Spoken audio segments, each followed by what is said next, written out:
नमस्कार मंडळी. तर आज इथे मी बनवला आहे पास्ता. तर बघा मस्त असा पास्ता बनवला होता. दीदीने खूप फरमाईश केली होती की मला पास्ता खायचा आहे, पास्ता खायचा आहे. तर बघा मस्त असा क्रीमी असा पास्ता बनवलेला. तर बघा हा आहे पिझ्झुली पास्ता आणि हा आहे पास्ता मसाला. तर चला तर बनवूया.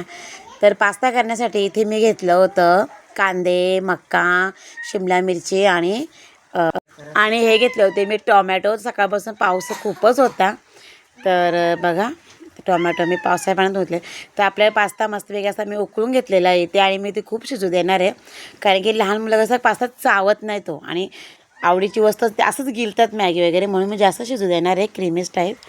तर बघा इथे मी कांदा वगैरे चॉप करून घेतलेले, कांदा, मिरची, शिमला मिरची. तर आपला पास्ता मस्त असा शिजतो आहे. त्यात घातले होते मके दाणे आणि मस्त असा पास्ता. तर दीदीला खूप आवडतो पास्ता हा. त्याच्यात थोडं मीठ टाकलं आणि थोडंसं तेल टाकलेलं कारण की ते स्टिकी होऊ नये म्हणून. तर मी आता कढई इथे ठेवलेले, कढईमध्ये घातले तेल आणि घालते कांदा मी लांब लांब चिरून घेतला होता मस्त. तर बघा, तर यात मी सोया सॉस वगैरे काही घालणार नाही आहे, सिम्पलच बनवणार आहे, पण खूपच टेस्टी झालेलं. तर कांदा आपला चांगला परतून झालेला, त्याच्यात घातलेल्या मिरच्या, शिमला मिरची आणि आपली हिरवी मिरची. जास्त तिखट नाही आहे, स्पायसी नाही असतं. तर बघा आपला पास्ता आणि मी घातलं थोडंसं मीठ, जेणेकरून लवकर कांदा शिजावं म्हणून मी फोडणीतच मीठ घातलेलं. आणि थोडंसं आता मी वाफवणार आहे कारण की भाजी शिजली पाहिजे ती.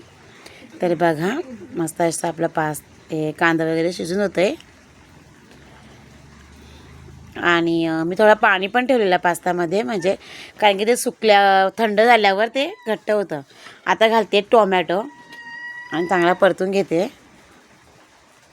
तर आपला टोमॅटो मस्त शिजतो आहे.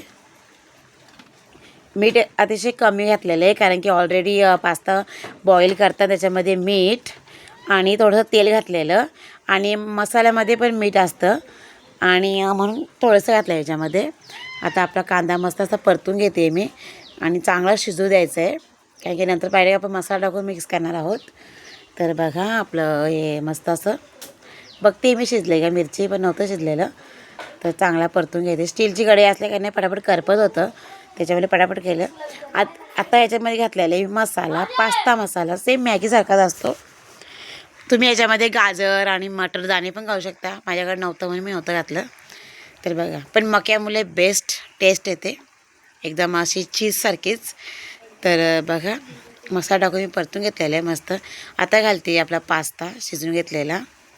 मी पाणी वगैरे काही काढून घेतलं नाही आहे कारण की तसंच ठेवलेलं आहे आणि जास्त शिजून घेतलं कारण की लहान मुलांना जे आवडतं तर त्यात ते असेच गिळतात घाईमध्ये, आपण किती सांगितलं तरी पण.